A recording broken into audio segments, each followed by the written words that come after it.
અમદાવાદમાં બિલ્ડિંગની અગાશી તૂટી છે। દુર્ઘટનામાં 2 મહિલાઓને ઈજા પહોંચી છે। દરિયાખાન ગુમ્મટ પાસે આ દુર્ઘટના બની છે। મહિલાઓને સારવાર માટે હોસ્પિટલમાં ખસેડાઈ છે।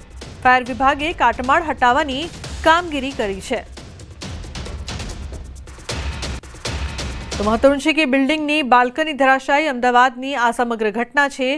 ઉલ્લેખનીય છે કે દુર્ઘટનામાં 2 મહિલાઓને ઈજા પણ પહોંચી છે। તો દ્રશ્યોમાં જોઈ શકાય છે કે કઈ રીતે ફાયર વિભાગની ટીમ પણ ઘટના સ્થળે પહોંચીને કામગીરી કરી રહી છે। બિલ્ડિંગની બાલ્કની અચાનક ધરાશાયી થઈ હતી, જે બાદ લોકોમાં ભાગદોડ મચી ગઈ હતી। તો આ દુર્ઘટનામાં 2 મહિલાઓને ઈજા પહોંચી છે। બેકાબુ કાર ચાલકનો આતંક। પોલીસે કાર રોકતા કાર ચાલક ભાગ્યો છે। કાર ચાલકે અનેક વાહનોને અડફેટે લીધા છે। એમજી રોડ આઝાદ ચોક પાસે 2 રિક્ષા અને કાર સહિત 5 જેટલા વાહનોને લીધા અડફેટે। ટ્રાફિક પોલીસે કાર ચાલકનો પીછો કરીને ઝડપી પાડ્યો છે। તો પોલીસે કાર રોકતા તે ભાગ્યો હતો। કાર ચાલકે અનેક વાહનોને અડફેટે લીધા છે। જૂનાગઢની આ સમગ્ર ઘટના। જૂનાગઢમાં બેકાબુ કાર ચાલકનો આતંક સામે આવ્યો।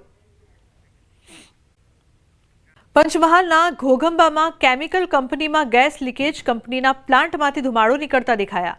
ગેસ લીકેજ બંધ કરી દેવાતા પરિસ્થિતિ કાબૂમાં છે। પોલીસ, પ્રાંત અધિકારી અને ફાયરની ટીમ ઘટના સ્થળે। આ ઘટનામાં કોઈ જાનહાનિ નહીં। થોડા દિવસ પહેલા 2ના મોત અને 12 લોકોને તેની અસર થઈ હતી। પંચમહાલથી મહત્વપૂર્ણ સમાચાર। ઘોઘંબા રણજીતનગર જીએફએલ કંપનીમાં ગેસ લીકેજનો મામલો સામે આવ્યો છે।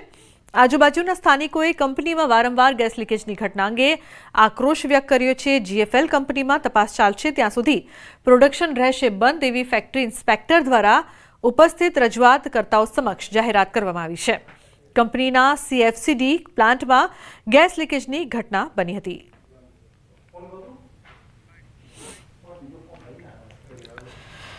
ખાતે આવેલ છે, એમાં આજ સવારે કરીબન 9:15ની આજુબાજુ ગેસ લીકેજની ઘટના બનવા પામી, જેની જાણકારી થતાં લોકલ પોલીસ અને અમો પાવાગઢ ખાતે બંદોબસ્તમાં હતા। અમારી ટીમ પહોંચી ગઈ હતી।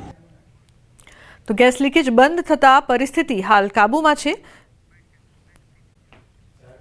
ભાવનગરના ભાલ પંથકના દેવળિયા અને પાડિયાદ ગામના કોઝવે પર વરસાદી પાણી ફરી વળ્યા છે। નવરાત્રિના પર્વ નિમિત્તે માતાજીના નિવેદ માટે ગ્રામજનો જીવના જોખમે કોઝવે પરથી પસાર થઈ રહ્યા છે।